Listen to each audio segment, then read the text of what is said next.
시작하겠습니다. 안 들리시는 분들은 채팅 한번 더 주세요.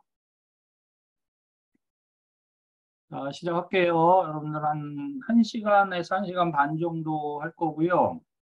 PPT 도중에 엑셀로 잠깐 넘어가는데 버벅거리시더라도 좀 이해 좀 부탁드리고, 지금 PPT 안 보이시는 분들 없죠? 채팅에 답 없으면 진행하겠습니다. 음성 잘 들리시죠? 진행하겠습니다. 그래서 여러분들 제가 여기에 이제 재무관리 컨설팅 보고서 이렇게 해놨는데 여기 보시면 재무관리 컨설팅 보고서. 그러니까 사실은 여러분들이 우리가 이제 뭐 분기, 반기, 결산 보고서 이렇게 하면 좋은데 일반적으로는 대부분 뭐 1년에 한 번 정도, 그리고 지금이죠. 근데 사실 좀 빨라요. 여러분들 이제 세무사 사무실에서 보통 11월 말이면 빨리 나오는 거고 12월 중순 정도 돼야 중간결산이 나오는 이제 그 거의 가결산 나오는데 대부분 보통 9월 달까지 정도밖에 안 나와요. 세무사 사무실의 어떤 그 업무 구조가 그러니까 그건 좀 이해해 주시고, 여러분들이 이제 보셔야 되는 건 뭐냐면 그 여러분들 관리 업체에 대한 결산 부분을 이제 요청을 하실 필요가 있습니다. 요청을 하시고 오늘 강의는 어떤 내용들을 결산하실 때 좀 짚어주시는지 그 내용을 알려드리도록 할게요. 자, 넘어가겠습니다. 우선 재무 상황 보고에서 여러분들 이 표 정도는 항상 갖고 다니시면 좋을 것 같아요. 이 표는 캡처하셔가지고 쓰세요. 그대로. 자, 제일 좋은 거는 2022년 12월 31일까지 마감 결산이 나오면 좋은데, 마감 결산은 사실상 언제 보는 거냐면 2023년 3월 1일에 보는 거란 말이에요. 3월 1일에 보는 거니까 우리가 흔히 3월 1일이 아니고 3월 31일까지 우리가 흔히 얘기하는 법인 결산을 본다, 뭐 세무사 사무실에서 결산을 봤다, 뭐 이런 거 있죠. 그런 걸 하는 기간인데 우리는 지금 이제 여러분들이 11월 말, 12월 말까지 업체 가셔가지고 현재 요게 이제 날짜가 하나도 안 바뀌었네. 2020년도, 2021년도, 2022년도 12월 31일까지인데 현재 제가 9월 30일 써놓은 거는 대부분의 세무사 사무실이 3, 4분기 결산까지 마무리되어 있을 확률이 매우 높아요. 마무리되어 있을 확률이 매우 높으니까 참고하시고, 자, 여러분들 적어 놓으시는 건 이런 거예요. 자산이 얼마다. 제가 재무제표 강의할 때 항상 말씀드리는 게 3개년치 봐라, 3개년치 추이를 봐라. 추이라 하면 이렇게 자산이 예를 들면 여기를 예를 들면 50억이라고 할게요. 여기가 뭐 35억, 자본이 예를 들면 뭐 7억.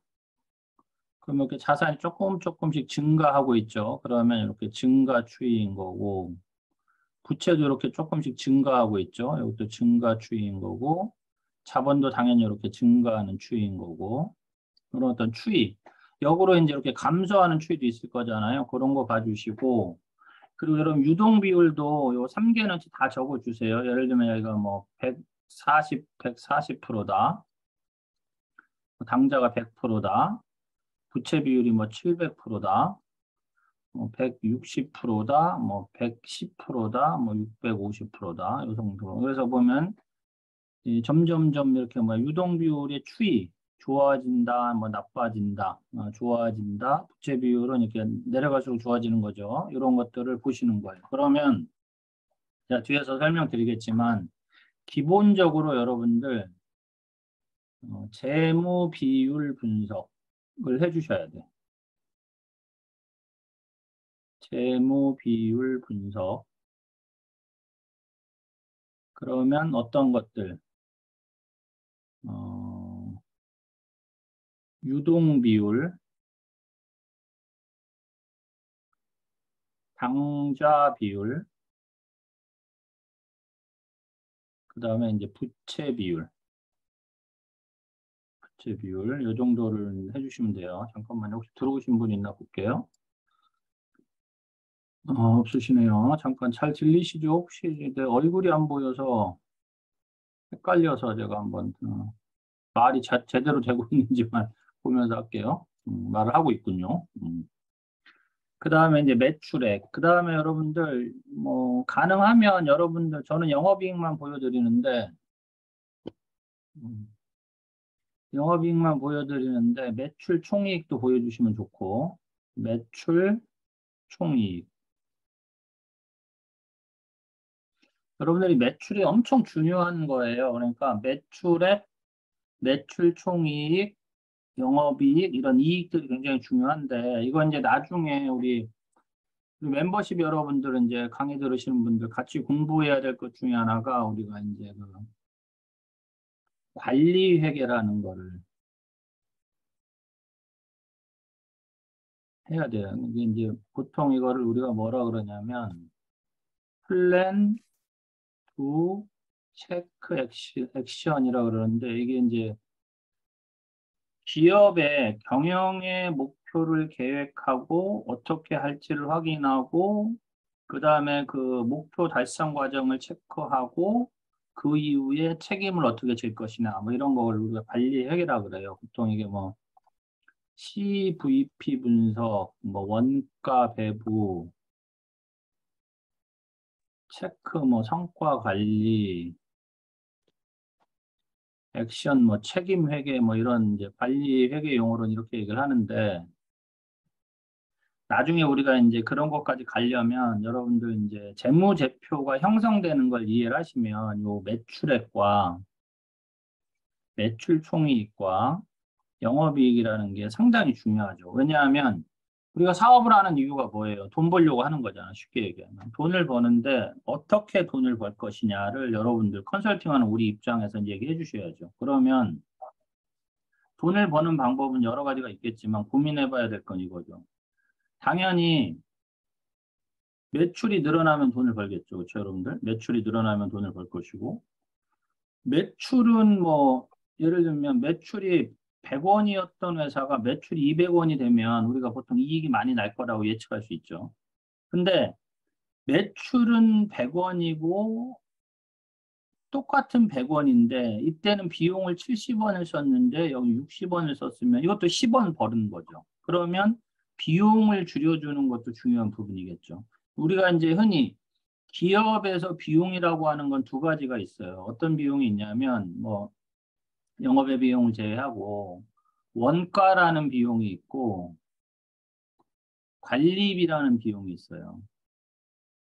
우리를 관리비를 손익계산서의 판매 관리비라고 보고 원가는 우리가 매출 원가, 뭐 제조 원가 이렇게 얘기한단 말이에요. 그러니까 원가와 관리비 요거를 줄이는 것도 중요하죠. 그런데 중소기업에서 원가 관리하는 게 이게 쉽지가 않아. 관리비도 판매 관리비도 쉽지가 않아. 그런데 더 어려운 건 뭐냐면 매출을 늘리는 것도 쉽지가 않아. 결국은 진짜 이게 뭐 이게 엄청나게 쪼이는 이렇게 진짜 이렇게 우리가 뭐라 해 걸레를 막 이렇게 쪼여서 진짜 이렇게 진짜 아껴서 써야만 되는 이런 상황들이 사실은 중소기업에 많은데 그러기가 쉽지가 않죠. 그럼에도 불구하고 원가와 관리비에 대한 이해를 우리 이제 저희 멤버십 여러분들은 좀 알으셨으면 좋겠고 중소기업에서는 이제 중요한 게 뭐냐면 재고예요. 재고. 그래서 이런 고민을 해봐야 되는데 이런 고민들은 결산 대상은 아직은 아니니까 대신 우리 멤버십 여러분들은 기회가 되시면 서점에 가셔서 관리회계라는 책을 한 번쯤 보세요. 원가 관리회계 굉장히 어려워요. 그래서 내가 회계 지식이 아직은 좀 부족하다 그러면은 권해드리진 않고 내가 회계를 좀 알고 있다 그러면 한번 관리회계를 좀 보시면 좋을 것 같아요. 자, 어쨌든 매출액도 3년치 적어주세요. 지금 27억, 뭐 29억 영업이익이 보세요. 이게 7,300만 원이고 3,900만 원. 이래버리면 좀 골치 아픈 거죠. 사실은. 최근에 이제 이따가 제가 말씀드리겠지만 작년 올해 결산 보면서 우리가 고민해야 될 것들 중에 하나가 뭐냐면 원가 상승률이 엄청 올라갔을 확률이 매우 높아요. 왜냐하면 우크라이나 전쟁, 이런 거를로 해서 이제 원재료 가격이 많이 올랐죠, 여러분들. 상당히 많이 올랐죠. 그러니까 그런 부분들 좀 체크해 보시고. 당기순이익, 그 다음에 이제 법인의 경우는 여러분들 이렇게 주식 가치. 여러분 개인 사업자는 이렇게 해주세요. 순 자산 가치. 개인 사업자의 순 자산 가치는 순 자본으로 보시면 돼요. 그러니까 즉 부채 빼기 요거예요. 자산에서 부채 빼고 남는 돈이 개인 사업자의 주식 가치다, 회사 가치다 이렇게 보시면 됩니다. 자, 요거를 하는데 여러분 중요한 건 여기서는 제가 말씀드렸던 중요한 건 요거예요.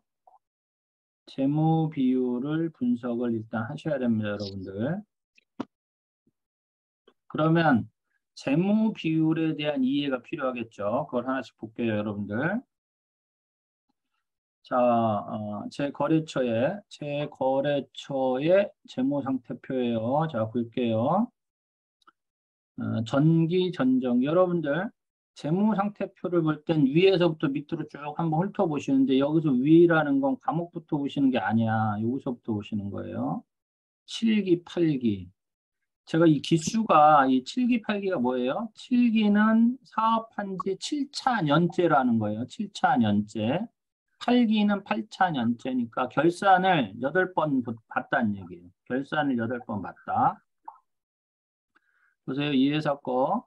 제가 2021년 걸 갖고 왔는데 2022년 9월 결산이 나와 있는 세무사 사무실이 거의 없어요. 거의 없으니까 작년 거 그대로 쓰는 건데 지금 여러분들이 우리가 흔히 얘기해서 지금 여러분들이 여러분 거래처의 결산을 본다는 거는 2022년 걸 보는 거예요. 2022년 거. 이거 내린 커피인데 맛있어요. 제가 직접 내렸어요. 자, 볼게요. 참고하셔야 돼요, 여러분들. 자, 여기 중요한 건데, 자, 포인트 좀 보고 갈까요?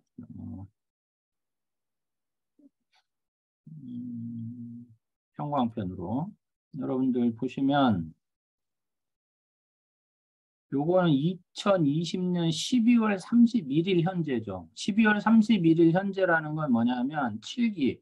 2020년 12월 31일 현재라는 건 2021년 3월에 결산이 마무리되는 거예요. 완성된 재무제표란 얘기예요. 재무상태표인 거고 우리가 지금 이제 결산하는 건 2021년, 자, 여러분들 2022년이라고 생각하셔도 돼요. 2022년 9월 30일이라는 거는 이 시점에 재무제표, 재무상태표는 완성되어 있지 않아요. 지금 상황이 이렇다라는 거예요. 그래서 여러분들 그 사실상 보면 그 현재 여러분들이 중간 결산 보실 때의 재무상태표를 세무사 사무실에서 받아보시면 좀 이상한 것들이 많아.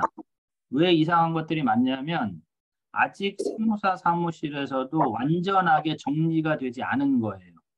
완전하게 정리가 되지 않은 거기 때문에 이상한 게 많을 수밖에 없어요. 그걸 이해하셔야 돼요. 자, 이 회사를 보면 작년에 유동자산이 6억 5천인데 올해는 9억이니까 돈 잘 버는 것 같죠. 그렇죠?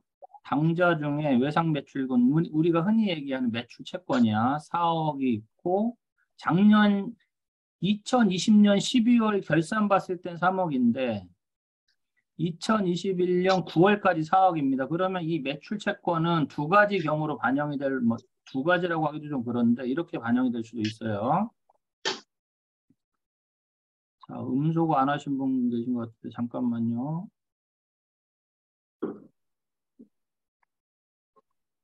음소거 안 되신 분들은 음소거를 좀 해주셨으면 좋겠습니다. 음소거. 네, 됐습니다.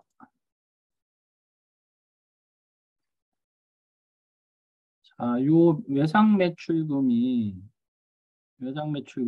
죄송합니다. 뒤로. 포인터가 잘 안 돼서 죄송해요. 외상 매출금은 지금 4억인데 이걸 이렇게 예측하면 안 돼요.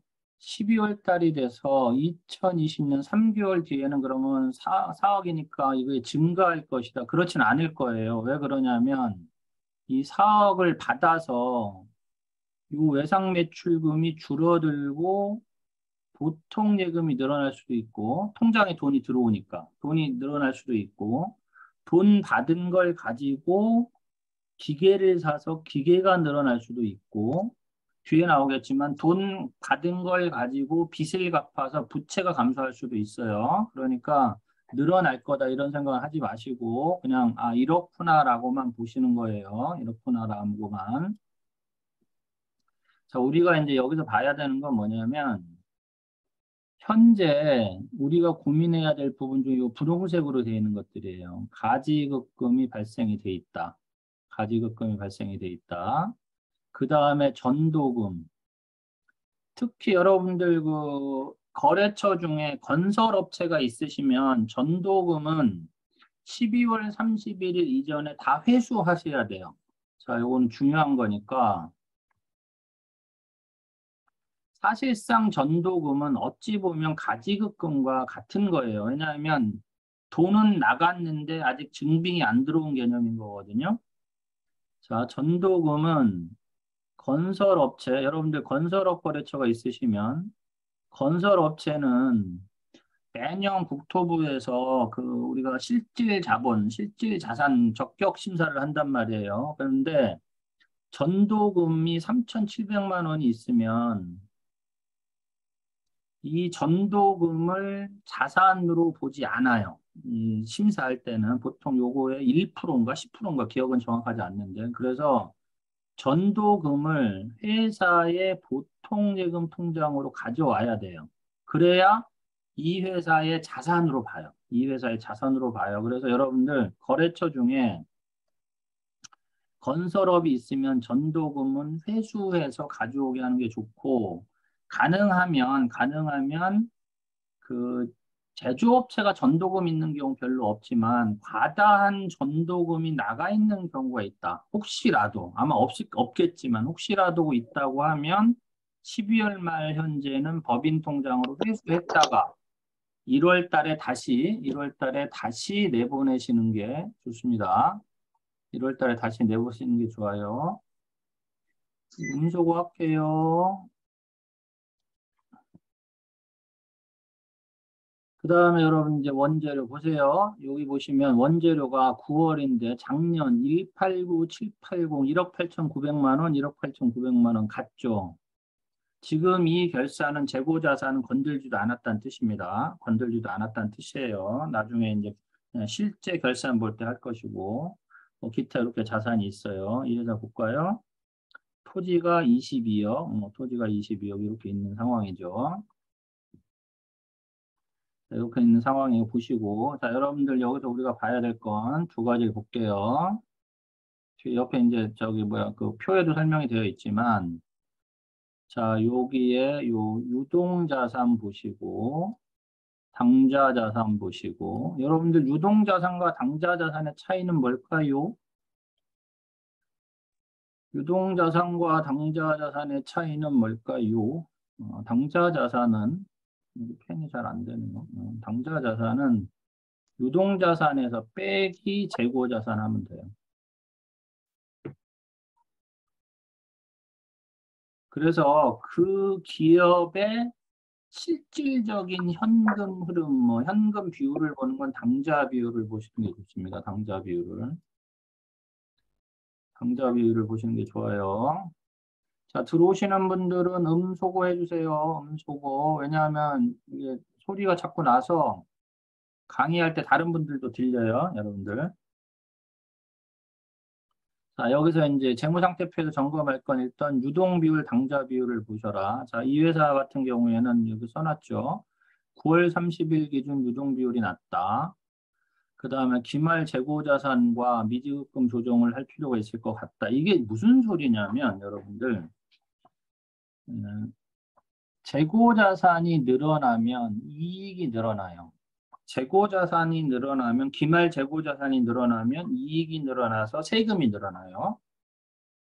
그런데 이익이 늘어난다라는 건 이 회사가 장사가 잘 되기 때문에 일반적으로 이 회사의 신용도가 좋아진다는 거죠.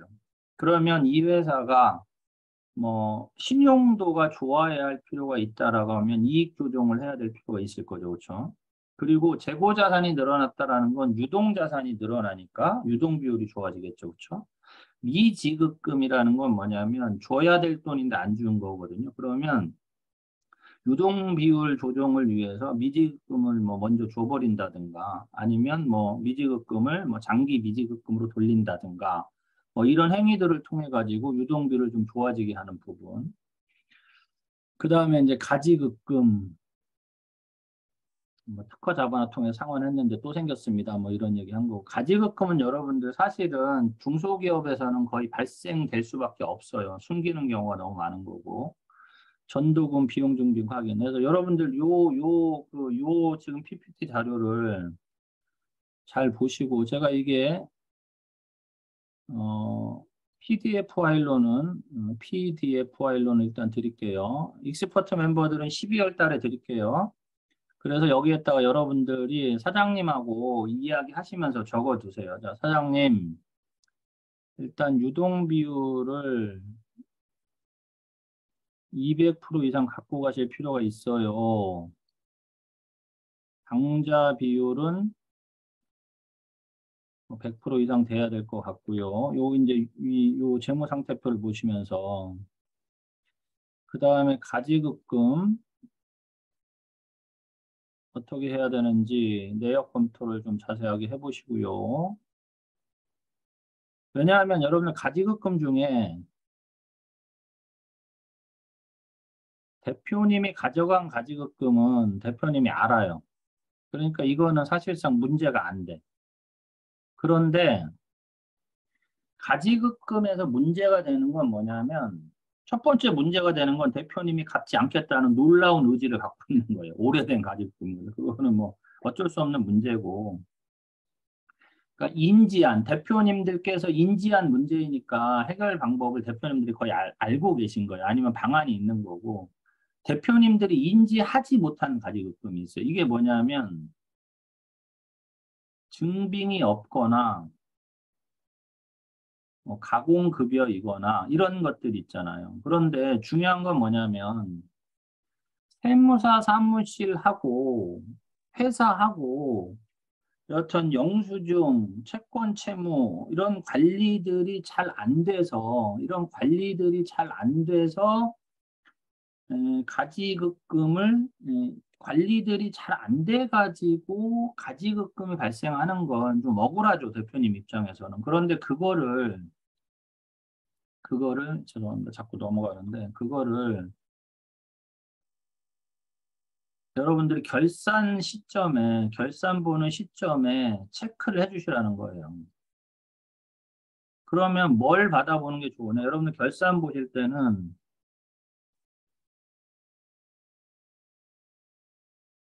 매출 채권 원장,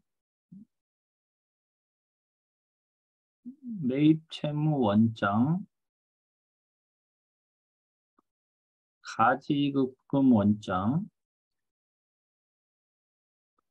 요거는 무조건 받아보는 겁니다. 사실은 매출 채권 원장하고 매입 채무 원장, 가지급금 원장 무조건 받아보시고 여러분들이 보시기에 이 계정 과목 중에 여기에 여러 가지 계정 과목 중에 이상한 것들 예를 들면 전도금이 3천이나 있네 그러면 전도금 원장 이런 것들 원장을 받아보고 대표님하고 하나하나 확인해 주는 게 필요합니다. 사실은 이 정도 하면 세무사 사무실이지 사실은 세무사 사무실이지 근데 그 정도까지는 안 되더라도 적어도 매출 채권 매입 채무 가지급금 원장 무조건 받아봐라. 왜 이걸 얘기하냐면 여러분들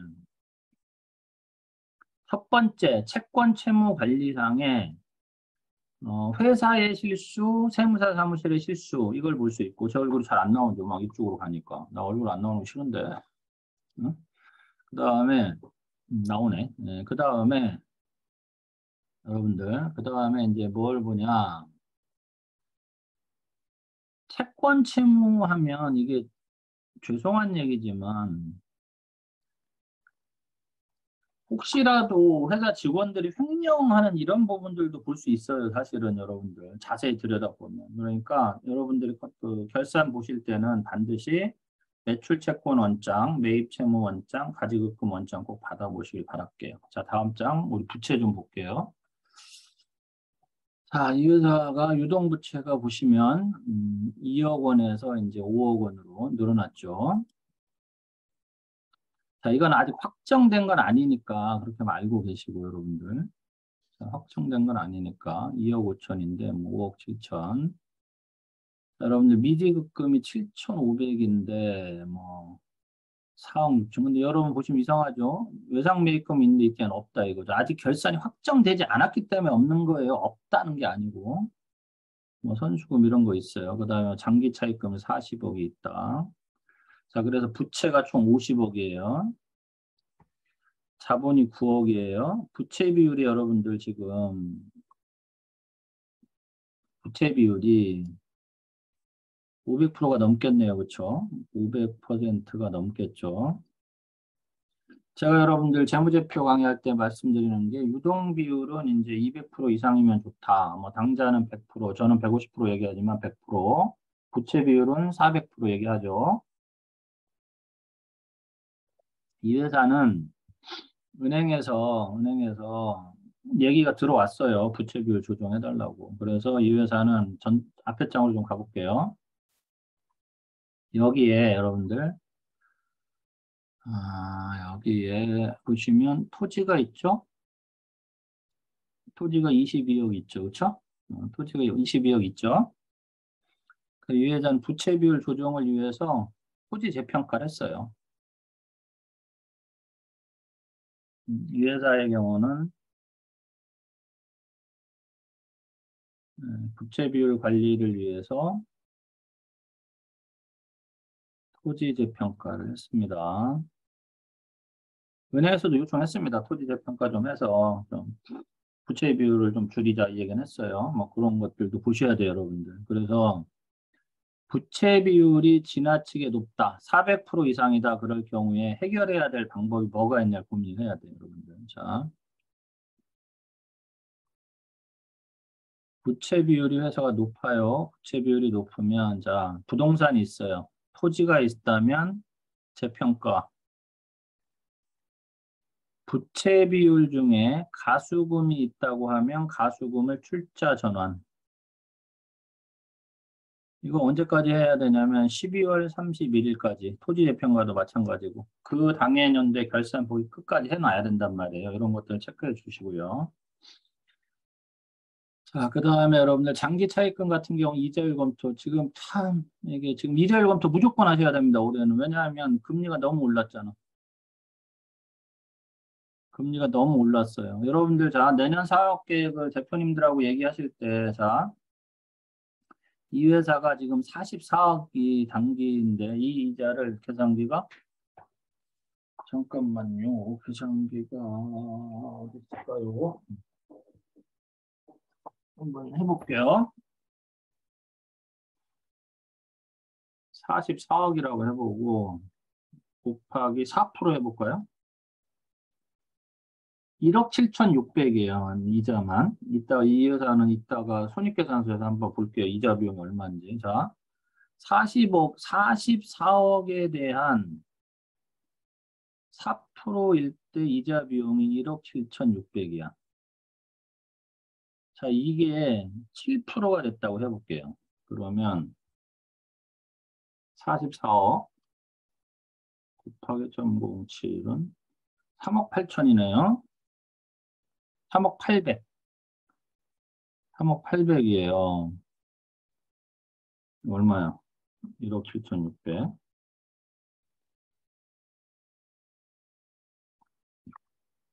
3억 800 빼기 이상합니다. 계산기가 이상해요.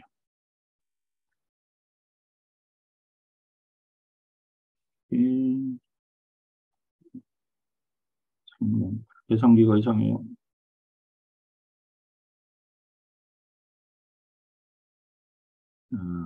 1억 3,200이에요. 1억 3,200. 1억 3,200이면 아주 작은 중소기업의 한 해 이익 농사랑 똑같잖아요. 그만큼 이자 부담이 커졌단 말이죠. 고민이죠. 자, 내년 사업 계획, 경영 계획, 우리로 따지면 관리 회계에서 이자 비용은 무시 못하는 거예요. 그래서 이자 비용에 대한 생각을 좀 하셔야 된다. 봐주시고. 자, 여러분들, 그 다음에 이제 여기 보시면 당기 손실이 나 있죠. 그렇죠? 그러면 여러분들 혹시 우리 회계 처음 보시는 분들을 위해서 여기 전기는 마이너스 209야. 전기는 마이너스 209고 당기는 6억 8천이면 이게 무슨 뜻일까요, 이게? 2020년도에는 순이익이 마이너스 2억이라는 얘기인가요? 이런 오해를 가끔 얼토당토하게 하셔서 제가 제 경험치로 말씀드리면 당기 손실로 적어놨으니까 올해 지금 6,800이 마이너스라는 게 손실 본 거고 작년에는 2억 원의 이익을 봤다는 얘기예요, 여러분들. 이것도 헷갈리셔가지고 창피하게 그러지 마시고. 자, 9월 현재에 마이너스 6천인데 이 회사가 한 3억 정도 순이익이 났어요, 결산 봐서. 그러니까 저 순손실 부분은 믿지 마시고 대신 9월 달까지니까 여러분들 12월 달까지의 예상이익을 대표님하고 검토를 하셔야 돼요. 그러면 예상이익 검토를 해서 매출을 예상을 할 수 있죠. 현재 예를 들면 이 회사가 뒤에 이제 손익계산서에도 나옵니다만 예를 들면 뭐 30억 매출이에요. 9월 30일까지. 그럼 대표님이 가장 잘 아시잖아요. 뭐, 나 올해 한 이제 남은 기간에 한 3개월 동안 20억 더 들어와. 아니면 뭐 10억 더 들어와. 그래서 뭐 40억 정도 돼.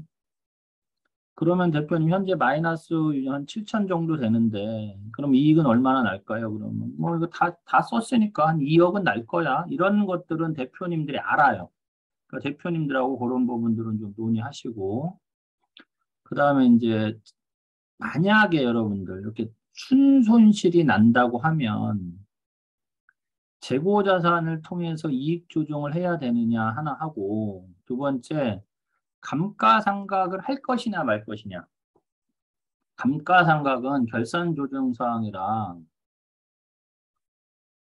감가상각은 결산 조정 사항이기 때문에 해도 되고 안 해도 돼요, 여러분들. 해도 되고 안 해도 되니까 손실이 나는 기업은 감가상각을 할 필요가 없어요. 손실이 나는 기업은. 단 외감 이상은 다 무조건 감가상각 해야 됩니다. 그 다음에 이제 주식 가치 얘기를 좀 검토를 해보시면 돼요. 자, 여러분들 그러면 재무상태표에서 검토할 건 뭐냐면 재무비율, 아까 말씀드렸던 재무비율, 가지급금 여부, 재무비율은 여러분들 유동, 당좌, 부채, 부채 비율은 여기 내려와 있는 이제 토지 재평가나 가수금 출자 전환 여부가 있는지 봐주시고, 가지급금 당연 검토해 주시고, 채권 채무 확인해 주세요. 원장 말씀드렸죠.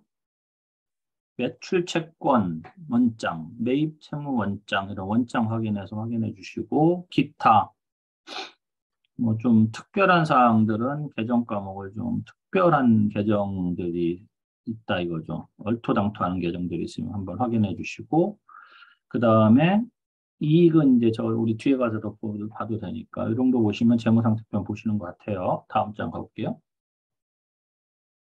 자, 손익계산서 볼게요. 이 회사. 자, 여기도 마찬가지 여러분들. 작년 거는 12월 31일까지지만 현재는 9월 30일까지예요. 2020년도에 27억 매출했는데 29억이니까 매출이 많이 늘었죠. 자, 매출액은 여기 보시는 대로 12월까지의 매출액을 예상을 대표님하고 얘기하셔야 돼요. 대표님들이 알아요. 그 다음에 자 직원 급여가 5,700인이었는데 2억 3,500 갑자기 이렇게 늘어났다. 이 상황이죠. 두 가지 경우가 있겠죠. 너무 장사가 잘 돼서 직원을 많이 뽑았다든가 아니면 뭐 임원 급여를 확 올렸다든가 여기서 이제 임원 급여. 여러분들 결산 보실 때 대표님들이 뭐 이익이 많이 나면 야, 이거 좀 줄여야 되지 해서, 그럼 대표님 상여금 가져가세요. 이러는데, 여러분들 상여금은 함부로 주는 게 아니야, 여러분들. 상여금은 굉장히 어려운 계정이에요. 제가 이제 그 강의할 때, 법인 강의할 때 자꾸 매년 정기 주총 하시고, 임원 보수 규정을 확정을 해놓으세요. 이렇게 말씀드리잖아요. 매년 해라. 정관에 박아놓지 말고 매년 해라. 이런 이유 중에 하나가 갑자기 이익이 많이 났을 때 그 세금을 덜 내기 위해서 급여를 가져가는 이런 부분 때문에 말씀드리는 건데, 여러분들, 이 상여금 매우 구체적인 규정이 있어야 되고, 12월에 갑자기 갑자기 상여금을 왕창 준다. 대표님들한테. 그러면 이거는 부인될 확률이 높아요. 부인된다는 게 뭐냐면 그냥 법인세 비용 인정 안 될 확률이 매우 높아요. 그러면 어떻게 해야 되냐? 올해 내년 자 임원 보수 규정을 만들 때 언제일까요? 2022년 3월 30일 날 정기 주총을 할 때 임원의 보수는 3억 원으로 한다. 3억 원 이하로 한다. 상여금 규정을 만드는데 날짜 어, 뭐 7월 7월 1일 아니면 7월 급여일, 12월 급여일 아니면 12월 급여. 그러면 보통 예를 들면 7월 급여는 예를 들면 8월 아니면 6월 급여라고 할게요. 그러면 7월 10일 날 준다. 예를 들면 12월 급여는 예를 들면 언제 주냐? 내년 1월 10일 날 준다. 어쨌든 그러나 비용은 12월 급여로 해서 미지급금 반영이 돼요. 이렇게 하고, 자, 이렇게 날짜를 구체적으로 명시를 하고, 두 번째 조건, 상여금의 조건을 구체적으로, 매출이 10억 원 증가 시마다 혹은 영업이익이 1억 원 증가 시마다 이런 형태로 해서 이 경우에 매출액 증가분의 어, 얼마랄까요? 1%를 요 날짜에 지급한다. 영업이익의 10%를 요 날짜에 증가한다. 증가한 이런 형태로 해가지고 매우 구체적으로 해놓는 게 중요한데 이렇게 안 돼 있을 확률이 매우 높단 말이에요. 그래서 여러분들 함부로 이거 대표님 상여금 가져가세요. 이런 말 하시지 말라는 거예요. 여러분들 주식의 이동, 12월 달에 과다한 상여금은 난 100% 소명 자료를 요청할 거라고 봅니다. 그러니까 잘 준비해 주시고. 그 다음 여러분들 제가 항상 재무제표 강의할 때 말씀드리는 복리후생비 급여의 30% 이하로 보시고 지급수수료 매출액의 10% 이하. 그 다음에 이 회사 제조업체인데 보시면 여기 이제 뭐가 없죠? 경상 연구개발비가 없죠. 여러분들 이거 참고 항상 말씀드리지만 제가 재무제표 강의할 때 벤처기업은 매출의 7% 이상은 그 경상 연구개발비로 쓰게 돼 있잖아요. 그래야 나중에 이제 나중에 벤처 하실 때 그 벤처 뭐야 제 승인 받을 때 필요하단 말이고 안 하는 분들 너무 많아요. 자, 여러분들 또 아까 보셨죠? 이 회사 지금 이자 비용 1억 1,800인데 3개월 더하면 1억 4천 정도 되겠네요. 아까 1억 7,600이니까 4%가 채 안 되겠네요. 그렇죠? 1억 7천인데 올해는 이게 2, 3억, 2억 5천까지 되지 않을까요? 여러분들. 그래서 올해는 올해 결산 보실 때는 기업이 이자 비용을 꼭, 꼭 검토해 주세요. 이자 비용 꼭 검토해 주세요. 자, 다음 장 볼게요. 자, 여기서 보실 거 매출액 증가분, 직원급여, 경상연구개발비, 복리, 형광펜으로 칠해드릴게요.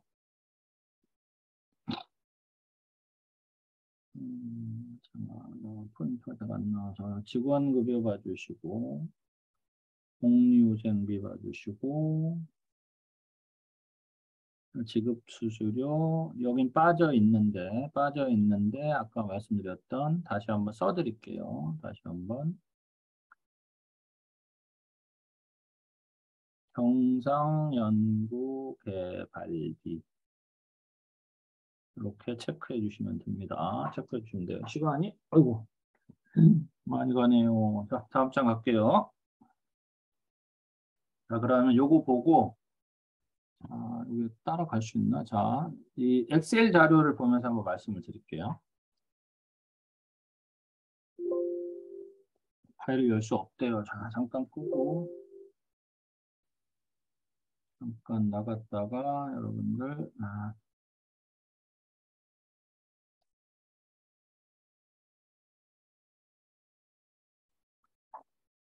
자, 엑셀 자료도 안 보이시면 얘기해 주세요. 자, 엑셀 보이시나요?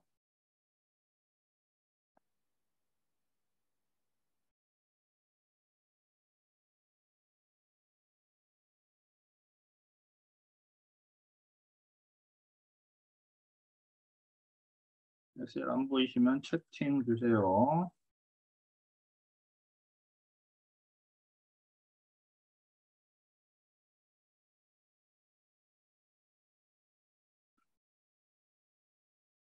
네. 법인세 절세 전략만 보이시면 됩니다. 일단 그거 보고 다시 이제 PPT로 갈 겁니다. 자, 여러분들 화면 보면서 얘기할게요. 자, 보기 좀 크게 하고.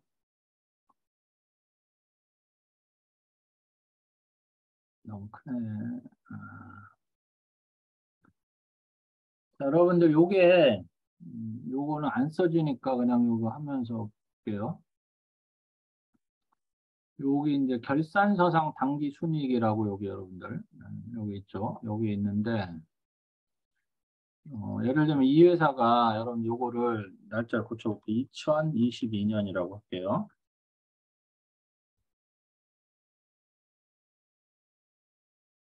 그리고 요거는 이제 2023년.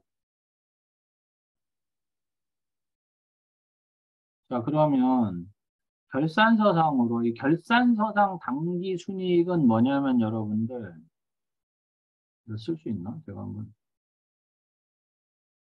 결산서상 당기 순이익은 여러분들 손익계산서의 당기 순이익이에요. 손익계산서상 당기 순이익이에요. 자, 그래서 여기가 보세요. 요게 여러분들 이제 요 법인세 절세 전략이 여러분들 저랑 세무조정 계산서 공부하신 분들이 많은데 잠깐만요.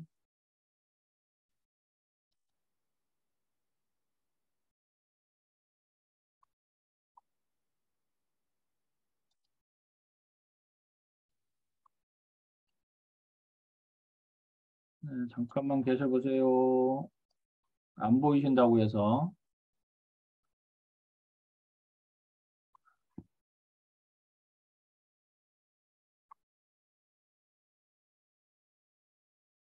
엑셀이 안 보이고 여기 보이신다는 거네요. 알겠습니다. 그러면 화면 공유 중지됐네. 네, 새로 공유하겠습니다. 잠깐만요.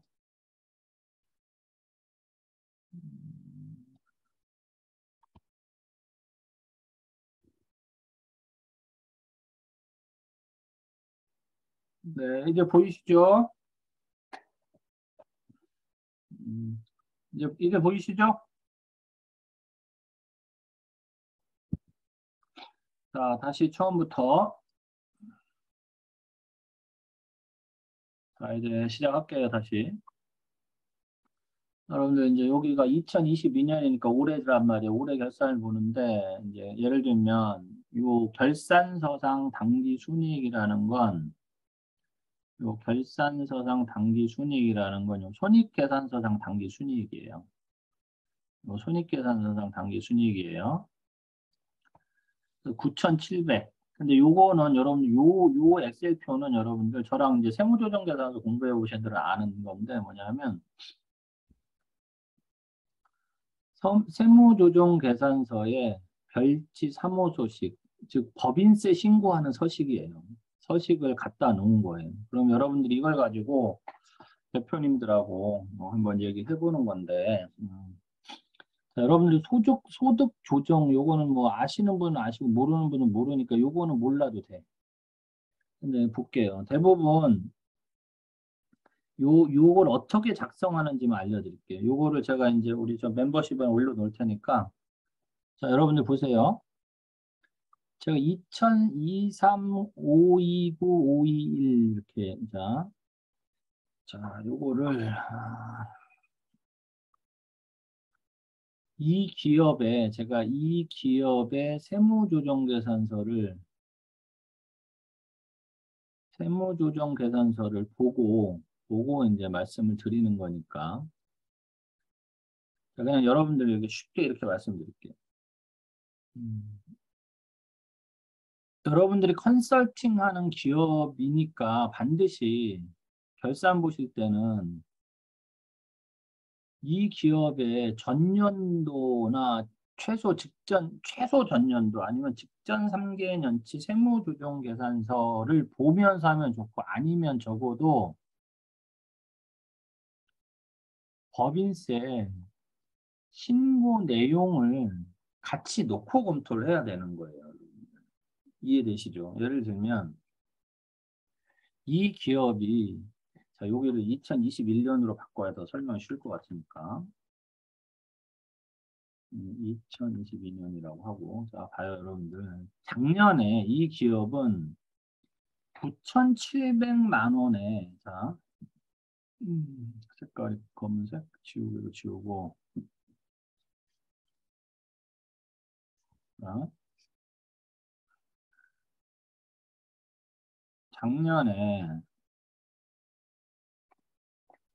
9,700만 원의 손익계산서상 당기순이익이 났고 입금산입이 2,300이 됐어요. 내역은 몰라. 근데 여러분들이 법인세 신고 내용을 보면 나와요. 그래서 여러분들 그 법인의 세금 신고는 요 금액으로 하는 거예요. 결산서상 당기순이익으로 하는 게 아니고 요 각 사업연도 소득으로 하는 거예요. 요거는 제 유튜브 보시면 뭔 말인지 아시니까 요걸 가지고 하는 거예요. 그래서 내려보면 과세 표준이 그대로고 일반적으로 중소기업은 각 사업연도 소득이 이 과세 표준일 확률이 높고 산출세액이 이제 세율은 법인세 10, 20, 22 구간 중에 10%고 그럼 세금이 뭐 1,200이고 최저한세 이런 형태로 나와 있는데 아마 보신 거예요. 자, 이거를 이제부터 하나씩 풀어보자고요, 여러분들. 작년에 당 9,700만 원 정도의 9,700만 원 정도의 이익이 나서 9,700만 원 정도의 이익이 나서 이렇게 해가지고 세금을 총해서 세금을 얼마 낸 거냐면 요 세금을 낸 거예요. 요 세금을 낸 거예요. 여기 보시는 이 회사는 지금 1,000만 원 정도 당기 순이익이 9,700만 원이 나가지고 1,000만 원 정도의 세금을 낸 거예요. 요거만 알고 자, 올해 만약에 그러면 올해 이 회사가 여러분들이 예측해 보시면 되잖아요. 1억 5천이 순이익이 나면 입금산입 요거는 여러분들 어떻게 계산하냐면 그냥 이거 곱하기 여러분들 이거는 그냥 외웁시다. 이게 일일이 설명드리기가 좀 그러니까 자,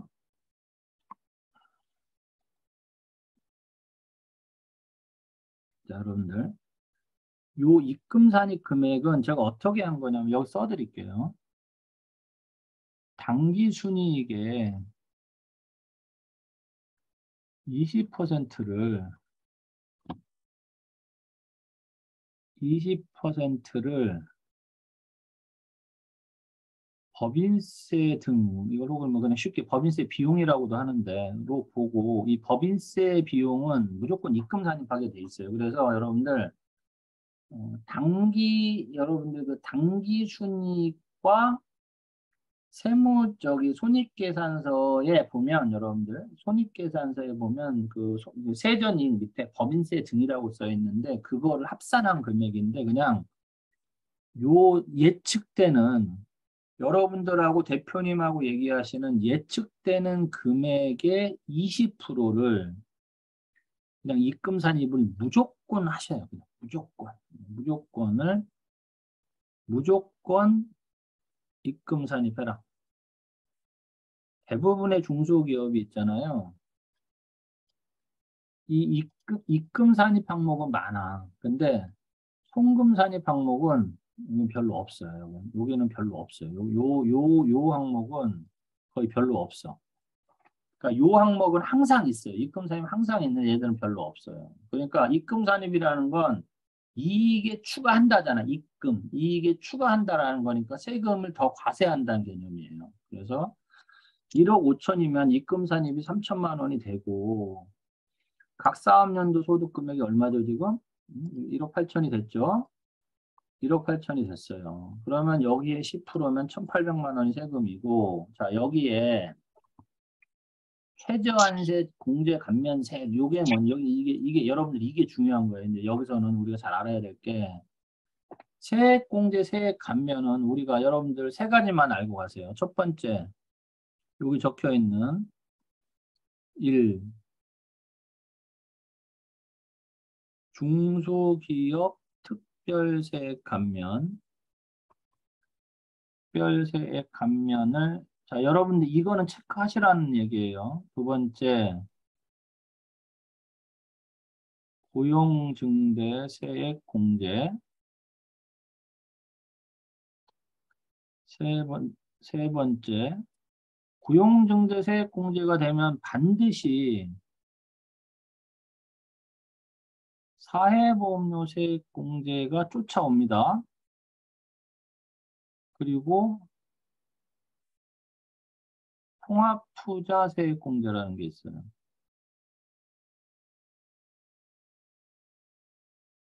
자, 중소기업 특별세액 감면 여기 거는 여러분들 무조건 체크야. 우리 멤버십 여러분들은 무조건 체크해요, 여러분들. 중소기업 특별세액 감면, 고용중개세액 공제, 통합투자세액 공제. 그럼 여러분 계산을 어떻게 할 거냐? 자, 이 회사가 지금 세금이 1,800만 원이 예측이 되는데 이 회사가 제조업체라고 할게요. 제조업체라고 하면 어바웃으로 중소기업 특별세액 감면은 요 산출세액 곱하기 20%. 자, 지방은 좀 다릅니다. 지방은 30% 있고 그러니까 우리 혹시 멤버십 여러분들 중에 나는 수도권이 아니야 하시는 분들은 여러분들 거주 지역이 중소기업 특별세액 감면율을 보셔야 돼요. 자, 수도권 기준으로 20%를 하고 고용증대세액 공제는 여러분들 자 청년은 1,000만 원 정도 그 다음에 청년이 아니면 한 600만 원 정도 플러스 300 어바웃인 거예요. 어바웃 이렇게 하면 사회보험료 세액공제까지예요. 이 정도 하시면 통합투자세, 자, 그러면 고용증대는 뭘 물어보냐, 여러분들이. 고용증대는 대표님한테 직원을 채용하셨습니까? 직원이 작년보다 증가했습니까? 인 질문이고, 통합투자세액 공제는 기계를 사셨습니까? 요걸 가지고 요 세 가지를 하는 거예요. 그럼 여러분들 여기다가 1820%면 얼마죠? 360만 원 뺄 것이고, 직원이 한 명 늘었네? 뭐 청년이야. 그럼 1300 뺄 것이고, 이런 거 여러분들 집어넣을 수 있죠. 그런데 중요한 건 뭐냐면,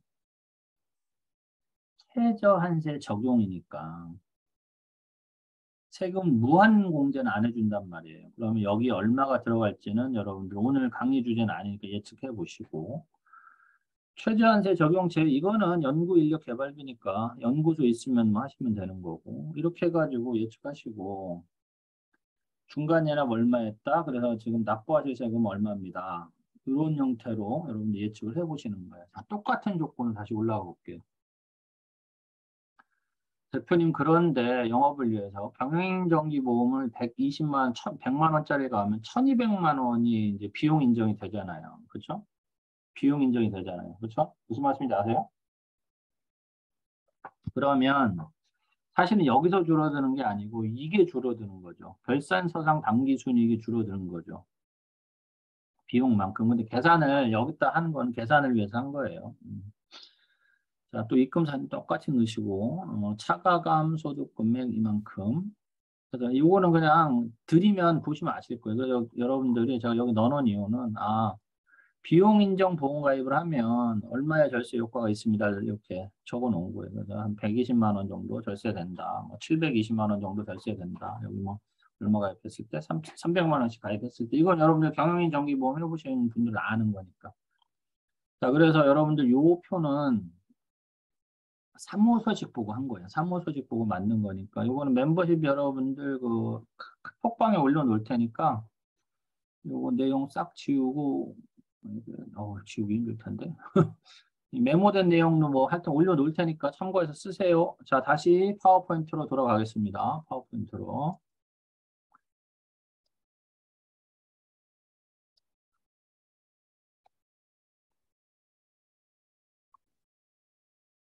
자, 다시 화면 공유를.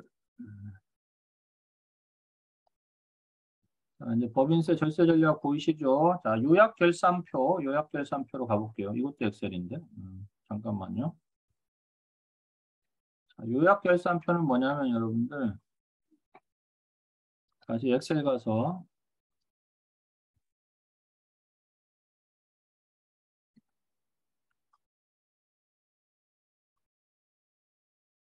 이것도 엑셀. 자, 안 보이시면 채팅 주세요. 안 보이시면 채팅 주시고.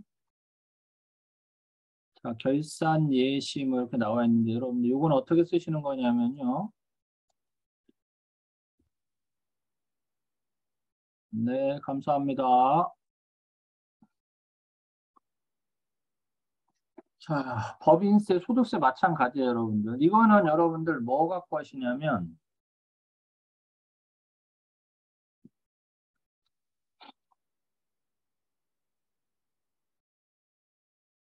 부가세 신고 내역 받아보시면 됩니다.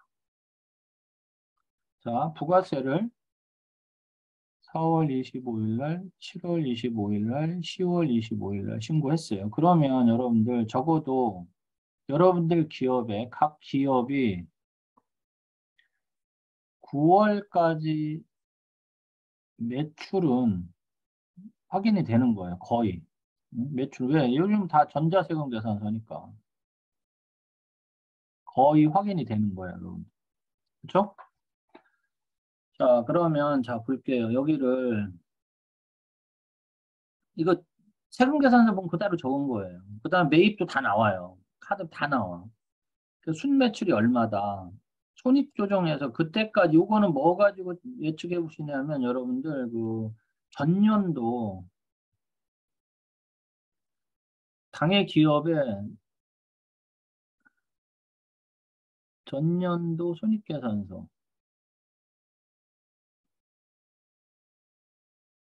원가 명세서상의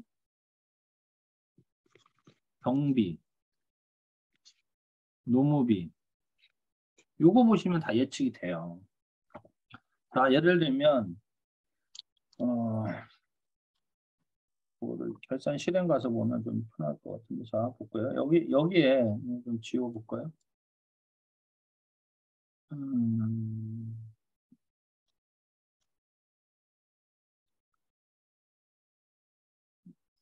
어떤 결산 뭐 이렇게 볼까요? 자, 어떤 기업에 갔는데 여러분들이 부가세 신고 내역을 봤더니 좀 지우고요.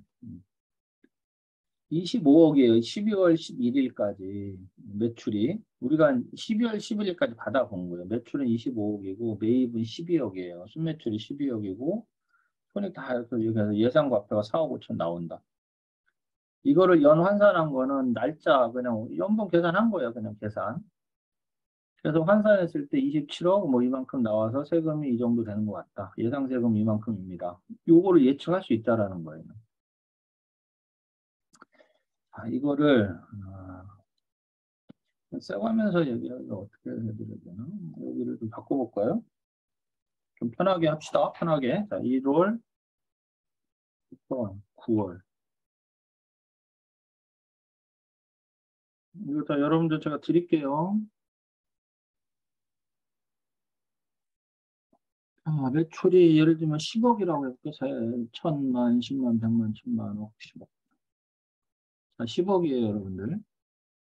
9월까지. 그럼 이거는 이제 10월부터 12월이죠. 그렇죠, 여러분들? 자, 여기 일단 지우고. 자, 요 매출은, 총 매출은 이제 이 매출 일은 뭐냐면 전자세금 계산서 매출인 거예요. 그냥 위에만 쓸게요. 요 뒤에 무슨. 자, 매입은, 여러분들 부가세 뭐라고 하죠? 부가세상 매입했던 7억이에요. 천만, 10만, 100만, 7억. 7천이네요. 7억. 자, 그랬더니 순매출은 얼마예요? 매출에서 매입 빼니까, 매출에서 매입 빼고 나니까 나한테 남는 거는 3억 남았다 이거죠. 저 이해되시죠? 3억. 자, 이거 다 지우고. 자, 남았어요. 자, 여러분들이 사실은 9월 달에 갔을 때, 자, 이제 그 뭐 11월에 갔어요. 그때 고정자산 매입은 없고, 인건비로 예를 들면은 1억 원 썼다. 그때 천만, 10만, 100만, 1000만 원. 1억 원. 사업은 뭐냐면 그 3.3% 얘기하는 거예요. 이거는 3.3%, 뭐 일용직, 뭐 이 경우는 없었다. 예를 들면. 자, 그러면 자, 여기서 여러분들, 여기서 대부분의 경비는 비슷해요, 여러분들. 대부분의 경비는 비슷하니까, 대부분의 경비는 비슷하니까, 여러분들이 대표님들하고 얘기할 때는 인건비랑 재고, 감가, 기타예요. 나머지를 다 기타로 넣어볼게요. 그냥 여러 가지 뭐 소모품, 우리가 흔히 얘기하는 그 기업의 판매 관리비에서 인건비를 제외한 모든 금액들. 그래서 예를 들면, 그게 예를 들면 뭐 7천만 원이다. 이게 7천인가요? 7천이다. 자, 그러면 지금 여러분들, 지금 예상 과표가 얼마예요? 3억에서 1억 7천 빼면 1억 3천이죠. 그렇죠? 1억 3천인데, 현재 대표님 9월까지 보니까 이렇습니다. 여러분. 9월까지. 근데 대표님 뭐 얘기할 때, 대표님 그러면 남은 3개월간 매출은 어느 정도 될까요? 그랬더니 한 5억 정도 될 걸 그러면 3개월 5억이잖아. 5억을 넣어. 천만, 10만, 100만, 억, 억, 15억을 넣었어요. 매입은요, 그랬더니, 매입은 이렇게 여러분들도 계산하신다고 이만큼의 또 3개월치 더 하시면 안 돼요. 7월 달까지, 내가 9월 달까지 다 매입했고, 12월까지 한 8억 정도 될 것 같아. 대표님 얘기를 들으셔야 돼요. 이건 중요한 거예요. 8억 정도, 총 1년 매출이 8억 정도 될 것 같아요. 1억. 1억. 자, 그러면 이 회사는 당해년도 매출은 15억을 예상하는 거야, 15억을. 응? 그쵸? 그리고 요 계산을 해보니까 순매출은 7억이 되는 거예요. 다 합쳐 요만큼 매입자로. 이게 흔히 요게 뭐냐면 여러분들 그냥 거의 여러 가지 비용도 포함되지만 글씨가 사들인 거. 그건 인건비 빼고 거의 다인 거예요. 뭐 전기세 이런 거 빼고 대부분인 거니까. 예를 들면 매입도 있고 뭐 소모품비 각종 비용, 그쵸? 소모품비 등 비용, 즉 법인카드나 뭐 세금계산서를 발행한 그런 내역들, 그쵸? 그래서 7억 정도다. 자, 인건비는 자 1억 줬는데 추가로 1억 한 5천만 원 정도 들어갈 거고 기타 비용은 한 뭐 1천만 원 정도 들어갈 것 같다. 응? 기타 비용 1천만 원, 총 8천만 원 들어가요. 그러면 여기서 7억에서 인건비 1억 5천 1천만 원. 그럼 얼마예요? 이 금액은 계산이 잘못된 건데 예상각표라 지우고 7억에서 2억 3천을 빼니까 4억 7천인가요? 5억 7천인가? 7억 빼기 2억 3천 4억 7천이잖아요. 그렇죠? 자, 예상가표가 4억 7천입니다, 대표님. 4억 7천이면 여러분들 여기에 4억 7천 곱하기 0.2 빼기 2천만 원 4억 7천 곱하기 1.2는 9,400만 원 정도가 세금이네요. 빼기 2천만 원 법인 여기 10% 구간하면 7천만 원 정도가 7천만 원 정도가 예상 과표가 뭐 7천만 원 정도 됩니다. 이렇게 보여줄 수 있죠, 여러분들. 여러분들께서 이해되시죠? 자, 9월 달까지 9월 달까지 여러분들 부가세 신고 내역을 달라 그러세요, 업체한테. 그래서 매출이 총 끊긴 매출이 10억이야. 그리고 대표님한테 12월까지는 얼마나 될까요? 그랬더니 5억 정도 추가돼. 그래서 총 15억이야. 그러면 이 기업의 올해 매출은 15억이 예측이 되는 거고 대표님 매입 자료는요. 그랬더니 총 합쳐서 한 8억 정도 돼. 그러면 지금 8억 정도 돼. 그러면 내가 그냥 순 매출이라고 표현하는데 매입에서 매출을 빼고 나니까 한 7억 정도 이 회사는 돈을 번 거잖아요. 순수하게 경비, 인건비 이런 건 일단 빼고 7억 정도 번 건데 이 7억 버는데 인건비로 지금 1억 5천 썼고 기타 비용으로 8천만 원 썼어요. 그랬더니 남는 돈이 4억 7천이 남는데 이게 법인의 이익이에요. 여기에 20% 그냥 지방세 빼고 곱했더니 얼마입니까? 27에 14, 248, 9,400인데 2억 미만 구간 2천만 원 구간이니까 2천만 원인가 빼주면 7,400인가 이렇게 세금입니다, 대표님. 이 얘기를 여러분들이 해주실 수 있잖아요. 그러면 자 여기서 여러분들이 조정해야 돼. 자 대표님, 자 예를 들면 야, 나 지금 7,400 세금 못 내겠다 그러면 비용을 더 늘려야 된다 하면 인건비를 늘릴 거냐, 감가상각을 어떻게 할 거냐, 재고를 그러면 줄일 거냐. 그쵸? 재고를 줄이면 뭐가 돼요, 여러분들? 순이익이 줄어드는 거잖아. 기말 재고가 줄어들면. 뭐 기타 비용을 늘릴 거냐. 이런 고민들을 대표님들하고 하시는 시간을 가질 수 있다 이거죠. 이게 여러분들 우리가 얘기하는 대표님과 같이 결산을 보고 있는 거예요.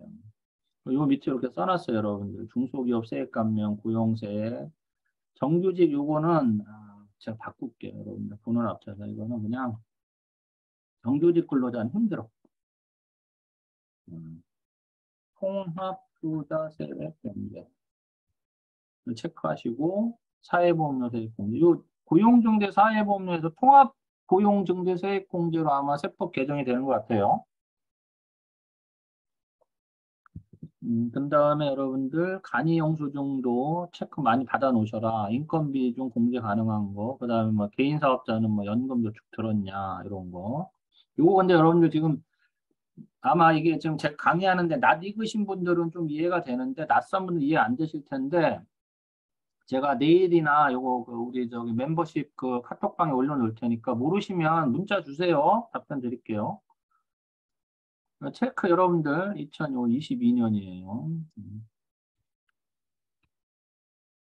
자, 재무상태표 언제 받습니까? 이것도 보내드릴 테니까 이것도 당연히 바꾸셔야 되겠죠. 2021년 2년 개정 과목 중 마이너스 항목이 있는지, 가지급금 있는지, 세액공제 받는지, 고용창출 22년 당연히 네, 매출 채권, 부채 비율 이런 거 다 체크하실 수 있도록 하고 여러분들 기타 참조는 여러분들 대표님들하고 같이 메모하시면 됩니다. 자, PPT로 들어갈게요.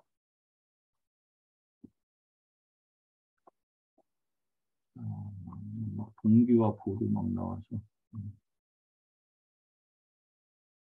잘 안 움직이고 있습니다. 자, 그러면 이제 여기서 자, 여러분 잠깐만요. 다시 공유하겠습니다. 자, 보이시죠? 자, 넘어갈게요.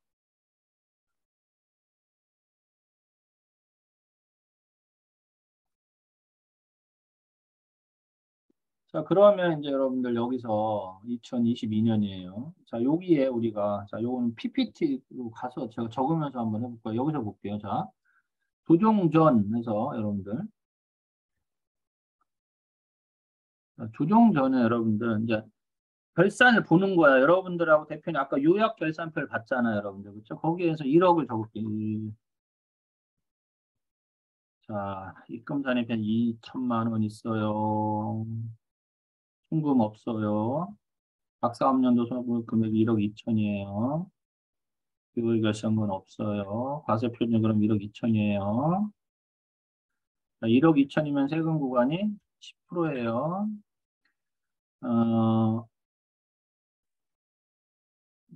자, 여러분들 볼까요? 자, 세액공제에서 중소기업 특별세액 감면 보자고요. 자, 중소기업이라고 보고 2,400이에요. 1억 2천에 20%, 2,400. 자, 그러면 여러분들 여기에 우리가 보면 여기에 이제 제가 아까 뭐라고 말씀드렸어? 생각나는 거.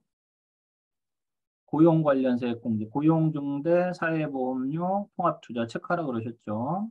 최저에서 이 회사는 연구소인데 연구인력에서 1,000만 원 정도를 받을 수 있어요. 예를 들면.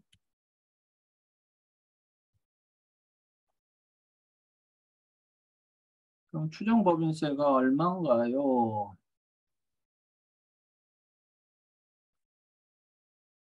자, 과세표준 곱하기 10이면 1200%네. 1200만 원밖에 안 되는 거죠. 이거 이렇게 하면 우리가 계산하기 너무 쉽지 않으니까 한 5억 정도 하죠. 예, 1억. 그럼 각사업년도 소득금 3억, 4억.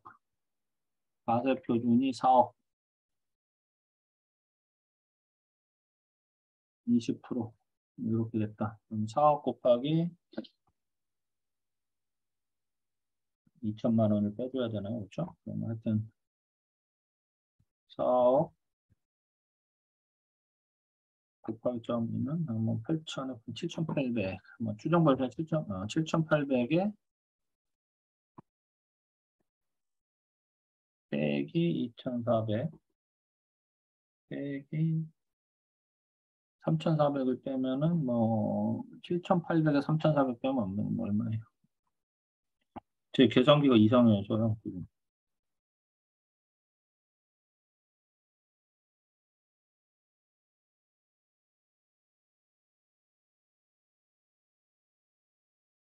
4,400이네요. 여러분들 농특세 쓴 건 뭐냐면, 이건 좀 알아두시면 좋을 것 같네요. 자, 여러분들 고용중대 세액공제를 받으면 일부 세액공제 중에는 세액공제 금액의 20%를 농특세를 내야 돼요. 1,000만 원 받으면 200만 원 농특세 내야 되니까 법인 입장에서는 800만 원의 공제 효과가 있는 겁니다. 그런 것도 체크하셔야 돼요. 그래서 하여튼 뭐 최저한세 금액이 예를 들면 여기가 뭐 8천이다. 원래는 산출세액이 과세 표준의 7%니까 47에 28, 산출세액인가요? 7,800, 8.07, 5,460인가 그러네요.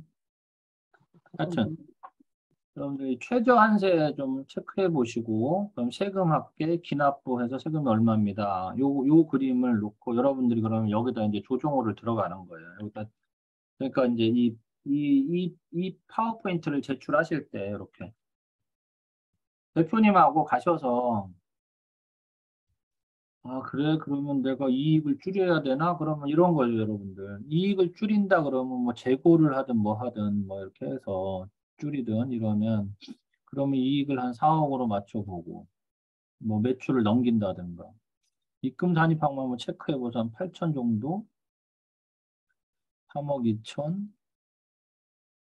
과세 표준이 3억 2천인데 여기 어떻게 줄일 거냐 이거죠. 그러면 여러분들 요 결산서상 당기순이익 나기 전에 줄여야 되는 일을 해야 돼요. 결산서상 당기순이익이 나기 전에 줄여야 되는 일들. 자, 그러니까 일찍 가입하면 좋지만 경영인 정기보험을 가입해서 비용을 떠는 부분. 인건비를 해서 뭐 대표님 상여금도 갖고 가고 직원들 모티베이션 제공을 위해서 임직원 상여금도 좀 체크해 보고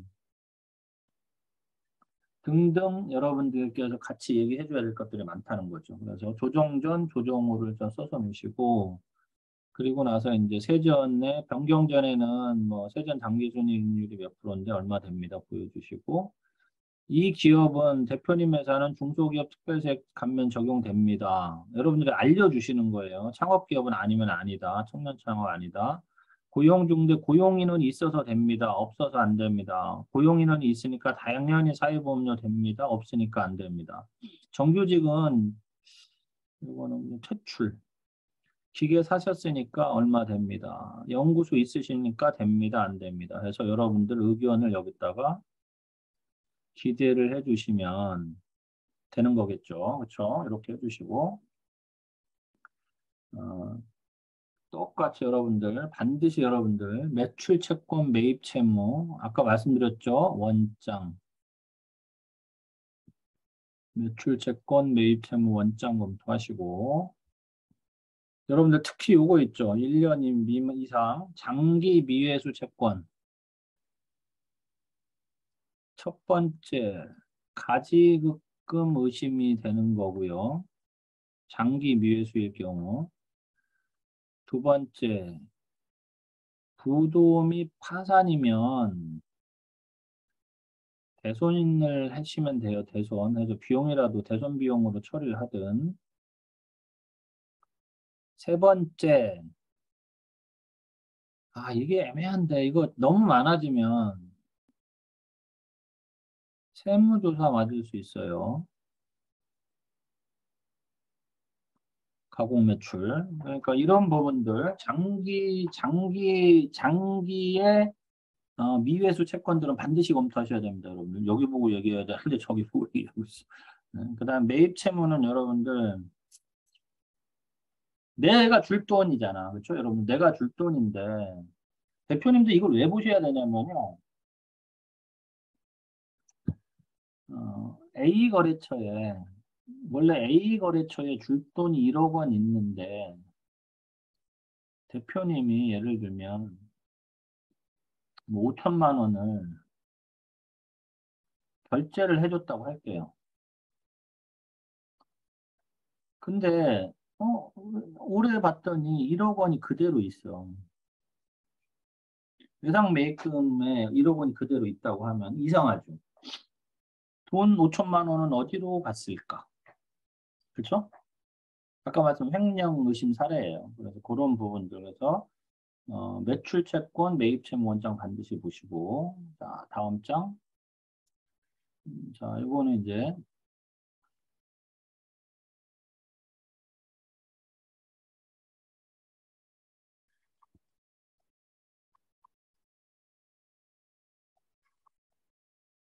잠깐만요. 아, 네, 여기가 예상 매입금이고요.